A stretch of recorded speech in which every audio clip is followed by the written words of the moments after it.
Kematian Vina, perempuan muda korban penganiayaan dan pembunuhan di Cirebon, Jawa Barat 8 tahun silam, masih menyisakan misteri. 3 pelaku pembunuhan Vina disebut-sebut masih bebas berkeliaran sebagai buron. Polda Jawa Barat pun menyebar identitas ketiga pelaku dalam daftar pencarian orang, kendati tanpa sketsa wajah. Demi mempercepat tertangkapnya para buron, Bareskrim Polri bahkan ikut turun tangan memberikan bantuan. Tak hanya itu, pihak keluarga Vina bahkan menggandeng langsung pengacara kondang Hotman Paris Hutapea. Satu persatu kejanggalan yang menyelimuti kasus Vina pun mulai terungkap. Dari segi logika manusia normal pun nggak mungkin 8 orang itu ngarang cerita bersamaan di awal-awal pada saat ditangkap, ya kan? Berarti benar itu ada 3 orang, ya, dari penafsiran kita sebagai ahli hukum. Karena pada saat di BAP kan terpisah, hampir semuanya mengatakan ada 3 orang lagi. Tapi pada saat dilimpahkan ke kejaksaan, mereka merubah BAP sehingga diduga ada pengaruh di sini. Ada pengaruh di sini sehingga 3 orang ini bahkan sampai sekarang seolah-olah alamatnya tidak jelas, padahal itu harusnya di BAP itu ada, ya. Dan jadi himbauan kami kepada Bapak Kapolri adalah ini ada sesuatu yang tidak beres di penyidikan di awal. Kalau 8 orang pelaku sudah menyatakan ada 3 orang lagi sebagai pelaku yang lain dan itu bersamaan semua dalam BAP terpisah, ya, nggak mungkin itu karangan, nggak mungkin itu koinsiden. Namun belum lagi tabir misteri, 3 pembunuh Vina dan Eki menemui titik terang. Fakta baru mencengangkan membuat kasus ini semakin rumit diungkap oleh kuasa hukum salah satu terpidana kasus penganiayaan dan pembunuhan Vina. Berdasarkan keterangan pengacara terpidana, kliennya diduga merupakan korban salah tangkap dan rekayasa kasus kematian Vina. Pasalnya ada perbedaan antara amar putusan dan hasil autopsi. Dari hasil autopsi dan visum, kedua korban tidak terdapat luka tusuk senjata tajam. Sementara tuntutan yang ditujukan kepada kliennya, Vina dan Eki alami tusukan berkali-kali. Tak hanya itu, kuasa hukum terpidana juga mengklaim saat peristiwa tersebut terjadi, kliennya beserta ke-7 pelaku tidak mengenal kedua korban dan tidak berada di lokasi kejadian. Mengapa kasus kematian Vina dan Eki semakin ditelusuri nampak semakin rumit? Benarkah hal tersebut sulit diungkap lantaran dari awal kasus ini bergulir telah banyak fakta yang berusaha ditutup-tutupi? Tim TV One mengabarkan.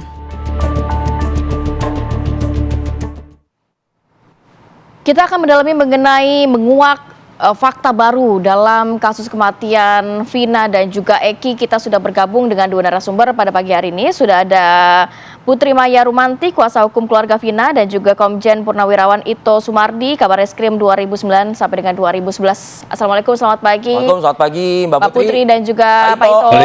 Waalaikumsalam, Mbak Rati, Mas Fadil. Ya, saya semua dalam keadaan sehat walafiat. Terima kasih waktunya juga. Izin mau ke Mbak Putri dulu. Mbak Putri, ini kalau mendengarkan statement dari kuasa hukum almarhumah Vina, yaitu Bang Hotman begitu ya, ada dugaan keterlibatan dari pejabat daerah. Benar adanya, Mbak? Iya, Mbak, terima kasih, Mbak. Jadi kami tentunya juga menjawab pertanyaan tersebut tidak bisa mengatakan itu pasti atau memang ada keterlibatan dari pejabat. Namun kami hanya mendapatkan informasi tersebut kan dari para informan-informan dan netizen-netizen yang menyatakan bahwa memang ada keterlibatan, dugaan keterlibatan pejabat. Namun kita tidak bisa mengatakan itu benar, Mbak, karena ini kan baru informasi sumbang ya, gitu. Iya, pejabat daerah berarti daerah setempat di wilayah lokasi tempat kejadian perkara berarti ya, Mbak ya? Dugaannya ya? Iya, dugaannya. Betul sekali. Ini keterlibatan pejabat daerah dalam arti keterkaitannya apa? Apakah memang dari keluarga DPO tersebut, 3 DPO tersebut atau gimana? Ya, dugaannya kurang lebih seperti itulah, Mbak. Keluarga dari 3 orang DPO tersebut. Tapi sebenarnya ini bukan 3 ya, 4 yang di dalam BAP itu sebenarnya ada 4, Mbak. Empat. Boleh kami dijelaskan 4 orang ini, Mbak Putri? Iya. Jadi saya kemarin sempat berbicara dengan kuasa hukum pelaku tersangka. Itu sebenarnya di dalam BAP itu ada 4 yang dituangkan gitu. Tapi yang 1 dihilangkan. Nah, yang 3 dijadikan DPO. Nah, ini juga saya belum membaca secara langsung berkas tersebut ya, Mas. Mungkin dalam waktu beberapa hari lagi lah saya akan dapatkan informasi validnya. Nah, ini saya dapatkan dari keterangannya Pak Jogi ya, selaku kuasa hukum yang tersangka, menyampaikan justru Mbak di dalam berkas itu ada 4 orang tersangka, bukan 3. Nah, pertanyaannya kenapa yang 1 Oke, Mbak orang ini Putri. dihilangkan? Nah, ini yang masih misteri untuk kami.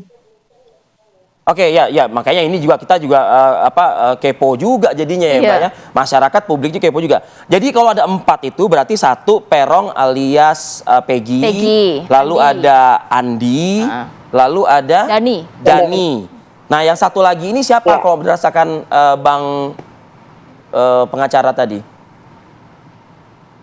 Beliau tidak menyebutkan nama, cuma nanti beliau menyampaikan silakan Mbak baca sendiri aja, begitu. Oh baik gitu, nanti saya pelajari gitu.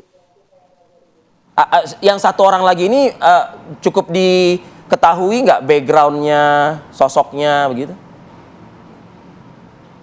Sebenarnya dari pihak pengacara juga tidak mengetahui 1 orang ini, bahkan 4 orang ini juga mereka tidak mengetahui siapa gitu. Hanya kenapa yang 1 ini dihilangkan, yang 3 tetap dimasukkan gitu.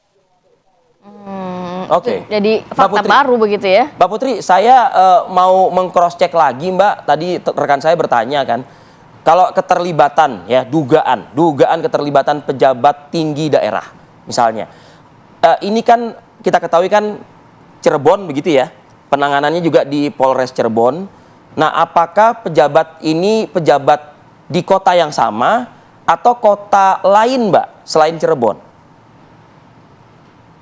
Kalau itu saya tidak paham ya Mas, belum mendapatkan informasi valid. Hanya ada beberapa opsi yang disampaikan oleh informasi-informasi yang menyampaikan pada kami. Ada yang di dalam daerah itu sendiri, ada yang juga mengatakan keterkaitannya pejabat luar daerah. Namun tentunya kita juga tidak bisa berasumsi lebih ya perihal ini, karena itu kan hanya informasi. Namun mengkerucut dari apa yang kita dapatkan, ada kemungkinan bila kita kaitkan dengan tidak selesainya dalam masa 8 tahun ini perihal tersebut. Berarti ada kemungkinan memang ada turut campur dalam permasalahan ini pejabat daerah yang mungkin lokasinya juga di daerah tersebut gitu. Tapi saya tidak bisa menyampaikan lebih detail Mas, karena memang kami belum mendapatkan fakta yang sebenarnya, ini hanya baru dugaan. Masih didalami juga ya. Mbak Putri, mungkin sebelum ke Pak Ito, kalau kan beberapa kuasa hukum dari terpidana begitu mengatakan bahwa ini salah tangkap begitu, seharusnya tidak 11, tidak 8 dan lain sebagainya. Kalau dari sisi kuasa hukum almarhumah Vina, apakah juga sudah ada begitu berapa orang yang terlibat sebenarnya? Kalau di dalam BAP dan putusan itu kan memang hanya disampaikan hanya 11 orang. Karena yang 1 ini dihilangkan.